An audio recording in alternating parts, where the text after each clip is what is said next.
जो ये क्वेश्चन है ये आसान क्वेश्चन नहीं है पहली चीज। और इस क्वेश्चन का आइडिया मुझे कहां से आया, मैं सच्ची बता देता हूं कहां से आइडिया आया। कई बार ना एक क्वेश्चन देखा था, अगर कोई ए पार्टिकल भागता हुआ आया और वो एक्स न्यूक्लियस पे टकराया और उसके बाद कुछ मान लो वाई प्लस बी बन गया, ऐसा क्वेश्चन देखा है कभी? मतलब इन्होंने रिएक्शन बोली A plus X suppose gives Y plus B, ऐसे कुछ दे दिया न्यूक्लियर रिएक्शन। हाँ मैं आइडिया दे रहा हूं कि मुझे इसका आइडिया आया कहां से। इसकी क्यू वैल्यू निकाली गई, इसकी क्यू वैल्यू निकाली गई, that will be mass of A plus mass of X minus mass of Y minus mass of B into C square.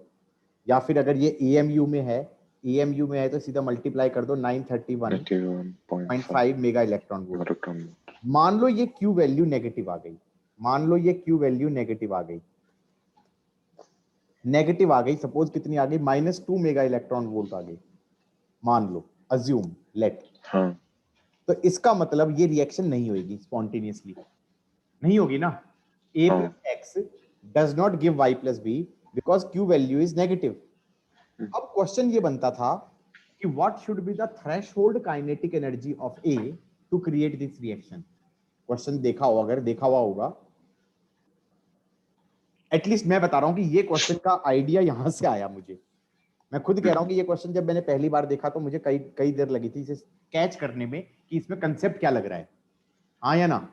हाँ तो वो कैच करने में मैंने इस कंसेप्ट से कैच करने की कोशिश करी, क्योंकि क्वेश्चन ये फिर ये था कि मान लो a plus X gives y plus B and Q value negative आ रही है, क्यू वैल्यू नेगेटिव आ रही है।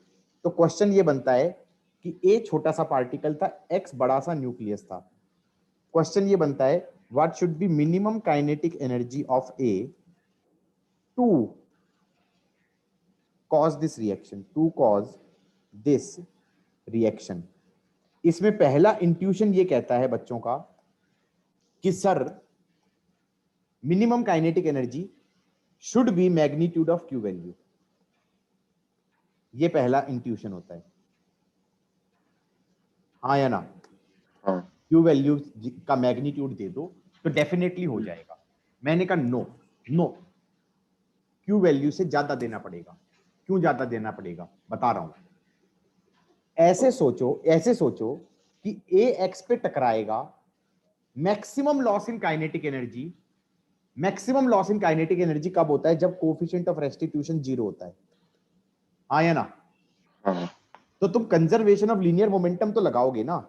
तो तुम ये हाँ कहोगे कि ये ए है, ये v1 वेलोसिटी से आया और ये x है, ये टक्कर खाए और maximum loss in kinetic energy हो गया, तो ये हो गया a प्लस एक्स, ये v2 से चल रहा है। तो हमारे पास इक्वेशन क्या बन जाएगी? Conservation of linear momentum ma v1 is ma plus mx v2, हाँ या ना। और इस प्रोसेस के दौरान जो लॉस इन काइनेटिक एनर्जी हुआ that should be magnitude of Q value. अब बोलो, समझे? यस करेक्ट, हाँ समझ गया। लॉजिक समझ में आया कि नहीं आया? Conservation of linear momentum previous case में वायलेट हो रहा था। हाँ, so that's why you were not able to solve this question ना। तो half Yes. ma v1 square minus half ma plus mx v2 को लिख देना ma v1 upon ma plus mx v का square, that should be magnitude of Q value, हाँ या ना। हाँ तो हम ये कह देंगे इसको half ma v1 square common ले लो, ये आ जाएगा 1 minus ma upon ma plus mx, हाँ या ना। हाँ that is kinetic energy of A, threshold kinetic energy, threshold kinetic energy बोल देते हैं, क्या बोल देते हैं? थ्रेशोल्ड काइनेटिक एनर्जी, जी दैट इज के मिनिमम, और ये बन जाएगा mx upon ma plus mx is magnitude of Q value, हाँ या ना। सो काइनेटिक एनर्जी मिनिमम कितनी हो गई? ma plus mx upon mx into magnitude of Q value, हाँ या ना। क्या मैं कह सकता हूँ ग्रेटर देन क्यू मैग्नीट्यूड चाहिए था ये चीज ग्रेटर देन 1 है या नहीं है? ये ग्रेटर देन 1 इसलिए है क्योंकि तुमने ये कहा ना कि ये काइनेटिक एनर्जी माइनस ये शुड बी क्यू वैल्यू। तुम हाँ। ऐसे थोड़ी कह सकते हो कि सारी काइनेटिक एनर्जी जीरो होगी टकराने के बाद। गॉट इट और नॉट? हाँ यहां तक का समझ में आ गया? पक्का? हाँ हाँ। अब क्वेश्चन देखते हैं। अब अपना क्वेश्चन देखते हैं। ये थ्योरी यहां पे समझ में आ गई, इसके बेसिस पे ये क्वेश्चन किया जाएगा। ये कह रहा है एक न्यूट्रॉन आया, एक न्यूट्रॉन आया, ये न्यूट्रॉन है, इसकी वेलोसिटी v है। हेड ऑन कोलिजन हुआ hydrogen atom in ground state. तो हाइड्रोजन एटम है, उसका मास भी m है और उसमें एक इलेक्ट्रॉन चक्कर काट रहा है, हाँ या ना? हाँ। अब क्वेश्चन ये कह सकते हैं कि what should be kinetic energy minimum of neutron to cause excitation, to cause excited. Excitation. तो मैं ये कह सकता हूं मिनिमम की बात कर रहे हैं तो there should be maximum loss in energy. That is there ना। मिनिमम का Yes, sir. मतलब है there should be maximum loss in energy. Yes, energy. Maximum loss in energy would be E0 पे। E0 पे है, इसका मास भी m है, इसका मास भी m है, तो मैं ये कह सकता हूं ये चिपक जाए और इसकी वेलोसिटी हो जाएगी v/2।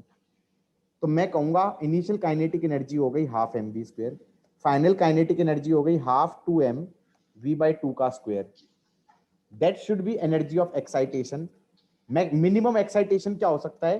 13.6 1 माइनस 1/4, 1 से 2 का ट्रांजिशन हो गया। बोलो हाँ। Yes, sir. समझ में आ रहा है? तो ये कितना बन हाँ। गया? Half mv² into 1/2 is 10.2 electron volt. इसका मतलब threshold kinetic energy minimum is 20.4 electron volt. सही है? Yes, sir. अब समझ में आई बात, स्टोरी? हाँ। तो इसका मतलब अगर क्वेश्चन में ये कह दे, अगर क्वेश्चन में ये कह दे कि भाई हमारे पास जो न्यूट्रॉन आया उसकी एनर्जी 10 इलेक्ट्रॉन वोल्ट है, न्यूट्रॉन की काइनेटिक एनर्जी 10 इलेक्ट्रॉन वोल्ट है और ये m है, ये भी m है और ये हमारा n=1 पे उछल रहा है, चल रहा है। तो मैंने कहा इसके अंदर ये 10 इलेक्ट्रॉन वोल्ट 20.4 से कम है। हाँ। तो इसका मतलब इसमें एक्साइटेशन हो ही नहीं सकता, एक्साइटेशन हो ही नहीं सकता। तो क्या मैं ये कंक्लूड कर सकता हूं कि इसमें हीट जनरेट हो ही नहीं सकती एक तरीके से? तो इसका ये जो ऐसा कोलिजन होगा जिसमें एक्साइटेशन नहीं हो रहा, तो इसका मतलब लॉस इन काइनेटिक एनर्जी आ ही नहीं सकता। तो इसका मतलब the only option remaining is कि E=1 वाला कोलिजन होगा, E=1 वाला कोलिजन होगा। One equation. और E=1 वाला कोलिजन होगा, masses same, elastic collision, velocity interchange. तो न्यूट्रॉन तो रेस्ट पे आ गया और हाइड्रोजन 15 इलेक्ट्रॉन वोल्ट से चला गया, जैसे इसने 15 लिया था, हाँ या ना? हाँ। अब समझ में आया कि नहीं आया? हाँ, समझ गया। पक्का? हाँ। And this question would be very different अगर ये कह देता कि न्यूट्रॉन की काइनेटिक एनर्जी 15 की जगह 25 कर दो। अगर न्यूट्रॉन की काइनेटिक एनर्जी 15 की जगह 25 कर दो, कि ये कह रहा है कि यार ये जो न्यूट्रॉन आया इसकी काइनेटिक एनर्जी थी 25 इलेक्ट्रॉन वोल्ट, हाँ या ना? हाँ।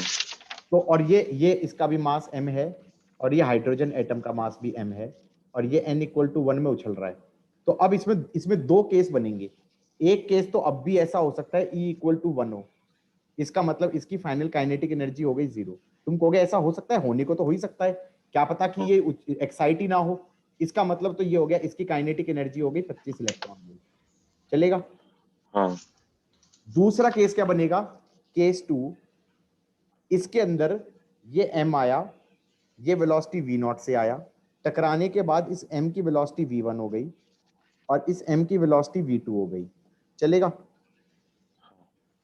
तो इसमें इक्वेशन क्या लिख देंगे? mv0 is mv1 plus mv2। ये हो गया, ये एक इक्वेशन बन गई कंजर्वेशन ऑफ लीनियर मोमेंटम से, हाँ या ना? हाँ। अब उसके अंदर मोमेंटम को लिख सकता हूँ √2m/ke, हाँ या ना? रूट काइनेटिक एनर्जी में चाहिए ना इस इडियट को आंसर। हाँ। तो इसको √2m/ke लिखना चाहूँ तो मैं लिख सकता हूँ root 25 is root K1 plus root K2। ये एक इक्वेशन बन गई काइनेटिक एनर्जी 1 और काइनेटिक एनर्जी 2 में। या तो वेलोसिटी पूछी होगी, काइनेटिक एनर्जी पूछी है ना। और दूसरी हाँ। इक्वेशन कैसे बोलोगे? Loss in kinetic energy, case 2 ही कर रहा हूं मैं, लॉस इन काइनेटिक एनर्जी, तो दैट इज 25 माइनस K1, ये इसकी K1 है, इसकी K2 है, minus K2 is energy of excitation 1 से 2 का ट्रांजिशन, दैट इज 10.2। चलेगा? हाँ।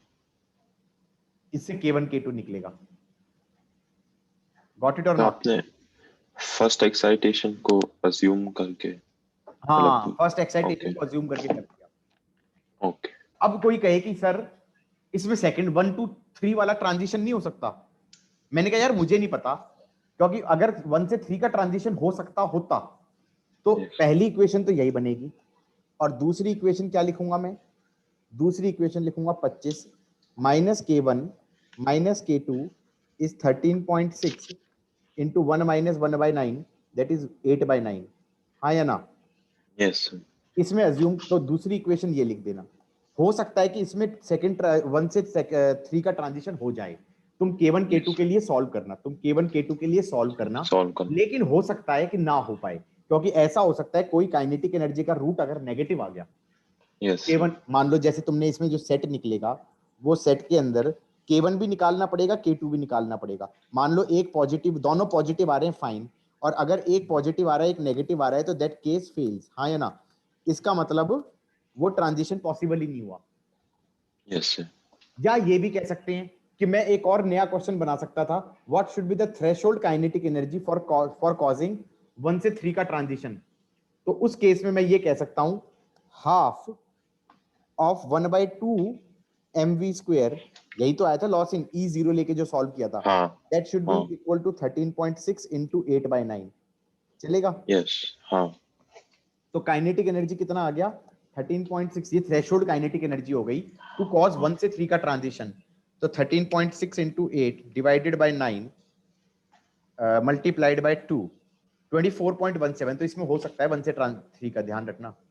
13.6 into 8 divided by 9 multiplied by 2, that's 24.17। 24.17 आ रहा है। बेटा ध्यान रखना, इसके अंदर इसका मतलब इसके सही रूट आएंगे, ये वाला केस पास हो जाएगा। जब तुम इसको 1 से 4 का करोगे ना, तो शायद फेल हो जाए, शायद बोल रहा हूँ, वो भी चेक करना पड़ेगा। 13.6 into 15 divided by 16 multiplied by 2, 25.5। This case will fail, this case will fail. Got it और not? Yes sir. Oh my God, मजे ले लिए लग रहा है। बढ़िया क्वेश्चन था। हाँ, लेकिन आंसर मैच है? क्या था? आंसर मैच नहीं कर रहा। अब नहीं कर रहा? क्यों नहीं कर रहा? आंसर BC दिया है। अरे यार रुक तो जाओ, बोल क्या रहा है question? A neutron having kinetic energy, this suffers head-on collision with hydrogen atom in ground state after the collision. Assume the mass of neutron same as that of hydrogen. तो न्यूट्रॉन तो पूछा क्या इसने? Final kinetic energy of neutron in hydrogen पूछे। Neutron 0 होगी, hydrogen 15 होगी। He is an idiot. ठीक है, सी और डी होगा इसका आंसर। Yes sir.